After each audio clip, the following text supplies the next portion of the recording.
Hello guys, কেবি কমটেক চ্যানেলে সকলকে জানাই স্বাগত। এই ভিডিওতে আমরা ভিলুকআপ ফাংশনের সঙ্গে ম্যাচ ফাংশন কিভাবে ইউজ করা যায় সেটাই আমরা দেখে নেব। ভিলুকআপের সঙ্গে যদি ম্যাচ ফাংশন ইউজ করা হয় তাহলে ভিলুকআপ খুব পাওয়ারফুল এবং ইন্টারেস্টিং একটি ফাংশনে পরিণত হয়ে যায়। তাহলে আসুন এবার আমরা দেখে নেই এই ভিলুকআপ আর ম্যাচ ফাংশন দুটি একত্রিত কিভাবে কাজ করতে পারে। আমরা যেরকম এখানে একটি ডেটাস নিয়েছি, এখানে কিছু সেলসম্যানসের নাম আছে এবং সেই সেলসম্যানরা জানুয়ারিতে কত সেল করেছে, ফেব্রুয়ারিতে কত সেল করেছে, এরকম ভাবে জুনে কত সেল করেছে সেটি পুরো এখানটায় দেওয়া আছে। এখানে আমি খুবই একটি সিম্পল ডেটা ব্যবহার করেছি।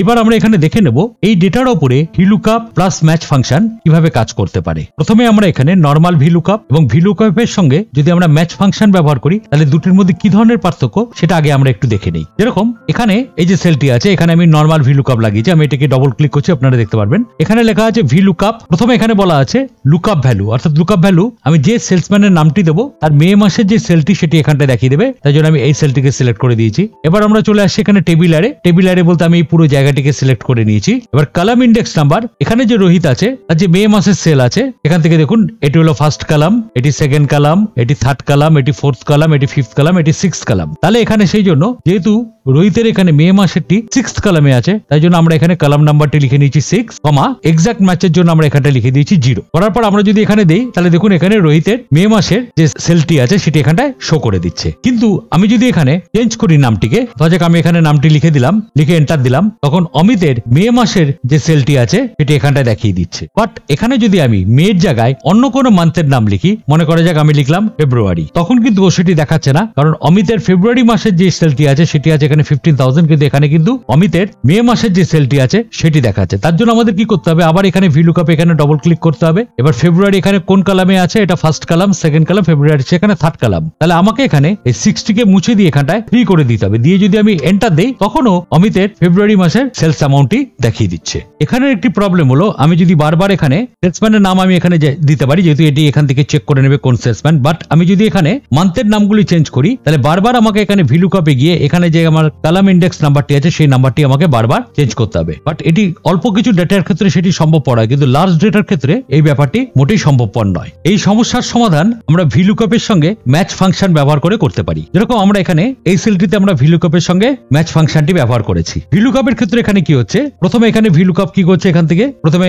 যে সেলটি লুকআপ ভ্যালুটিকে খুঁজছে, অর্থাৎ লুকআপ ভ্যালুটি এখান থেকে আমি দিয়ে দিচ্ছি এবং ও চেক করে নেবে যে লুকআপ ভ্যালুটি যে জায়গাটির মধ্যে আছে এখান থেকে লুকআপ ভ্যালুটি আছে কিনা সেটিও চেক করে নেবে। চেক করে নেওয়ার পর এখানে দেখবে টেবিলারে কোন জায়গা থেকে খুঁজছি। এইবার আসলে ম্যাচ ফাংশনের কাজ। ম্যাচ ফাংশন কি করবে, ম্যাচ ফাংশন এখান থেকে চেক করবে যে কোন মান্থেরটা দেওয়া রয়েছে, তখন ম্যাচ ফাংশন ভিলুকআপকে ঠিক সেই জায়গাতে পাঠিয়ে দেবে যেখানে এই মান্থটি রয়েছে। অর্থাৎ এখানে যেরকম রাজ দেওয়া রয়েছে, রাজ আছে এখানে, এখান থেকে পেয়ে যাচ্ছে ও রাজকে, এবং রাজের আমরা জুন মাসের সেলটি দেখতে চাইছি, ও সরাসরি রাজের এখানে জুন মাসের যে সেলটি আছে, অর্থাৎ ম্যাচ এখান থেকে কি করবে, জুন যে জায়গাতে আছে সেখান থেকে ও জুনের রেকর্ডটি এনে ভিলুকআপকে দিয়ে দেবে এবং ভিলুকআপ রাজের সেই জুন মাসের সেলটি এখানে শো করে দেবে। এবার আমরা এখানে একটু দেখে নিই যে কাজটা ঠিকঠাক হচ্ছে কিনা। যেরকম এখানে আমি সেলসম্যানের নাম দেওয়া আছে রাজ আর এখানে মান্থটার নাম দেওয়া আছে জুন। আমরা এখানে মান্থটিকে চেঞ্জ করে দিলাম, ধরা যাক আমি এখানটা করে দিলাম মার্চ। ঠিক, আমি যদি এন্টার দিই তাহলে দেখুন এখানে রাজের মার্চ মাসের যে সেলটি আছে 18,700 সেটিও এখানে শো করে দিচ্ছে। আমি যদি এখানে সেলসম্যানের নামটি চেঞ্জ করে দিই, ধরা যাক এখানটা করে দিলাম রোহিত, তখন রোহিতেরও মার্চ মাসের যে সেলটি আছে সেটি এখানটায় শো করে দিচ্ছে। আবার যদি আমি এখানে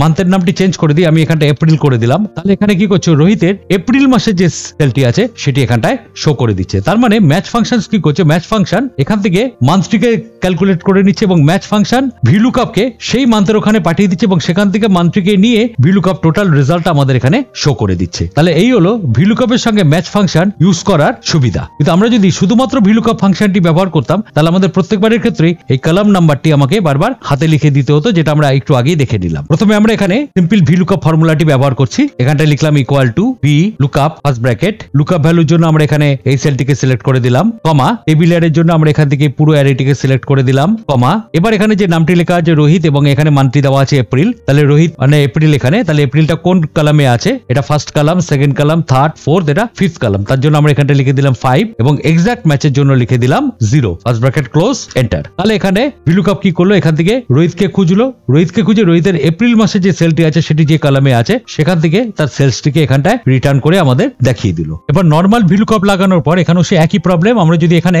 কোন রকমে মাসের নামটিকে চেঞ্জ করি, ধরা যাক আমি এখানটায় চেঞ্জ করে দিলাম মার্চ, তাহলে কিন্তু ওখানে ভ্যালুটি কোনো চেঞ্জ হচ্ছে না। দেখুন রোহিতের মার্চের যেটা আছে, মার্চের আছে এখানে 23,000, কিন্তু এখানে ভ্যালুটি একই রকমের রয়েছে। তাহলে এইবার আমরা ভিলুকআপের সঙ্গে ম্যাচ ফাংশনটি ব্যবহার করব। ম্যাচ ফাংশনের উপরে আমরা অলরেডি একটি ভিডিও বানিয়ে রেখেছি, যদি না দেখে থাকেন তাহলে অবশ্যই ডেসক্রিপশন বক্সে লিংকে ক্লিক করে দেখে নিতে পারেন। তাহলে এবার আমরা কি করব, এখানে আমরা নর্মাল যে ভিলুকআপ ফাংশনটি দিয়েছিলাম, এই ভিলুকআপ ফাংশনের মধ্যে আমরা যেখানে কলাম ইন্ডেক্স নাম্বারটি দিয়েছিলাম সেখানে আমরা এই ম্যাচ ফাংশনটিকে ব্যবহার করব। তাহলে ম্যাচ ফাংশনটি তখন কি করবে, সেখান থেকে ওই কলাম নাম্বার বা অর্থাৎ পজিশনটি তুলে নেবে। পজিশনটি তুলে নিয়ে এখানে যে সেলসম্যানের নাম দেবো, সেই সেলসম্যানের এগেইনস্টে ওই পজিশনে যে সেলস ভ্যালু সেটিকেও এখানটায় শো করে দেবে। তার জন্য আমরা এখানটায় ভিলুকআপ যেটি লেখা আছে এখানটা ডবল ক্লিক করলাম, করার পর এখানে কলাম ইন্ডেক্স নাম্বার অর্থাৎ যেখানে আমরা এখানে 5 লিখেছি এটিকে আমরা মুছে দিলাম। মুছে দিয়ে এখানটায় লিখে দিলাম ম্যাচ ফার্স্ট ব্র্যাকেট। এবার এখান থেকে আমরা লুকআপ ভ্যালু দিয়ে দিলাম এটি, অর্থাৎ যেখানে আমরা মাসের নামটি লিখছি সেটাও লুকআপ করবে, কমা। এবার এখান থেকে আমরা লুকআপ অ্যারে একইভাবে আমরা এই উপরের হেডিংটাকে পুরো সিলেক্ট করে দিলাম, কমা।